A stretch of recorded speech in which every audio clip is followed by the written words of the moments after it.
frustrou os bolsonaristas, tá? Segundo o que foi preparado lá pela Organização dos Estados Americanos, o deputado Nicolas Ferreira, ele é um elemento que perturba a ordem democrática brasileira, e num dos tópicos que discutiam liberdade de expressão, que é um ponto fulcral aí do golpismo bolsonarista, o documento cita o episódio envolvendo exatamente o Nicolas Ferreira em 2023. Ele aproveitou o Dia Internacional da Mulher para se fantasiar com a peruca e fez um discurso ironizando pessoas transgênero. E aí diz a relatoria da comissão da OEA que produziu esse relatório o seguinte, aspas, a relatoria especial sublinha a obrigação do Estado de combater a intolerância, a discriminação e a difusão de informações falsas, assim como a responsabilidade dos líderes e funcionários políticos públicos para promover a compreensão intercultural e o respeito pela diversidade. Ainda sobre esse episódio em que o Nicolas tirou sarro, chamou de Nicole, né, isso com uma peruca, a Comissão de Liberdade de Expressão da OEA disse que imunidade parlamentar não pode ser confundida com impunidade. Aí, aspas, por sua parte, a Corte considera que em nenhuma circunstância a imunidade parlamentar poderá ser transformada em um mecanismo de impunidade, uma questão que, se acontecer, corroerá o Estado de Direito e será contrária à igualdade perante a lei. Bom, é uma paulada numa pressão que esse pessoal imaginava que fosse fazer sobre o Supremo Tribunal Federal. Em fevereiro, quando essa comissão esteve aqui com o tal de Pedro Vaca, eu critiquei bastante, principalmente pelo que a mídia estava ventilando através das fontes bolsonaristas, que ia ser um relatório matador, que ia, sei lá, mostrar a ditadura do judiciário, etc. e tal. Sempre com o auxílio luxuoso dos suspeitos de sempre da imprensa brasileira. Tem um tal de Sam Pancher, que é um Zé Mané, está procurando emprego na Globo, faz um tempão já, e virou uma figurinha ali, bastante lida e repercutida pelos bolsonaristas e pela direita liberal. É um incompetente, nunca fez porra nenhuma na vida, começou fazendo vídeo, copiando, e alguns deles viralizaram no X. Foi contratado pelo Metrópolis. E aí, antes de sair esse relatório, que acabou com o sonho da extrema-direita, ele falou essa groselha aqui, tá? É uma coisa que eu insisto, se você errar para o lado certo, qual seja, dando um pau no Lula e no PT, nunca nada vai acontecer com você. Você tem autorização de falar qualquer coisa, de fazer qualquer coisa. Se for do lado de lá, se for com o Temer, se for com o Globo, você está lascado. Mas se você errar com respeito ao Lula, mentir, sacanear, chamar de ladrão, do que for, em se tratando de quem é, você pode tudo. Esse babaca falou esse troço. O governo dos Estados Unidos confirmou ao Metrópolis que vai analisar as conclusões do relatório da OEA sobre liberdade de expressão no Brasil.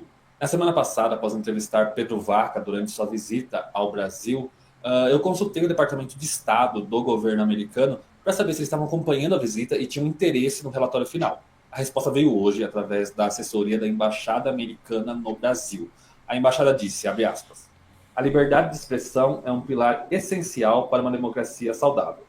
Vamos analisar as conclusões do relatório final. Cabe lembrar que Pedro Vaca esteve aqui no Brasil na semana passada, conversou com autoridades dos 3 poderes, conversou com representantes do judiciário, do governo e do legislativo e também com membros da sociedade civil. Eu o entrevistei quando ele entrava em uma dessas reuniões e disse que ficou muito impressionado com relatos que ouviu. We are listening to a lot of stories and reports, a very heavy agenda. So we are on that.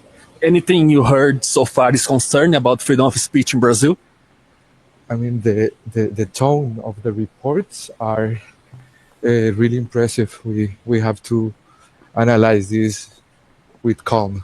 Lembrando que ainda não há um prazo para a conclusão desse relatório por parte da Comissão de Direitos Humanos da Organização dos Estados Americanos. Quando o cara fez isso aqui, todos os bolsonaristas começaram a falar, olha, finalmente o Alexandre de Moraes vai ser denunciado num fórum internacional e nós vamos denunciar a ditadura do judiciário para o mundo, não sei o quê, e o relatório muito pelo contrário, está dando um pau no Nicolas, está falando dos abusos da extrema-direita, sem mencionar qualquer coisa sobre o Supremo Tribunal Federal, que é o que eles esperavam, era o que esse Sam Pancher esperava também, e era o que o Eduardo Bananinha esperava. O Eduardo está há um tempão torcendo para isso virar algo que ele possa, né, dizer que tem a missão dele cumprida lá no exterior, que é levar os americanos a apoiarem um golpe de Estado aqui no Brasil, uma intervenção. Quando o Sam Pancher, do Metrópolis, fez essa reportagem, o Flávio, olha só, botou: a OEA começa a perceber o que estamos denunciando há anos. A liberdade de expressão no Brasil está sob ataque. O judiciário comete arbitrariedades inaceitáveis e o mundo começa a abrir os olhos para isso. Não podemos permitir que a censura avance. A oposição se reuniu com a OEA, etc. e tal. Aí o próprio Eduardo, excelente conversa com o deputado Chris Smith, o mais longevo do Congresso desde 1981, que trabalhou ativamente para pressionar a OEA a analisar as violações das liberdades no Brasil. E ele segue com a mesma energia. Obrigado pela força, deputado. Tudo factoide, tudo para tentar criar a sensação de que o relatório da OEA seria matador, seria assim definitivo para condenar os abusos autoritários do Alexandre de Moraes et caterva, tá? Isso aqui em fevereiro. Aí, finalmente, o Eduardo de novo, na semana em que a comitiva da OEA vem ao Brasil, esse deputado federal, ele mesmo, se referindo à terceira pessoa, como todo canalha, é intimado a prestar esclarecimentos da Polícia Federal por palavras proferidas na tribuna do Congresso Nacional. Isso é gravíssimo e demonstra o nível de conforto desses ditadores. Compartilhe. Tá aí o Eduardo, de novo, crente que a OEA ia fazer o que ele esperava.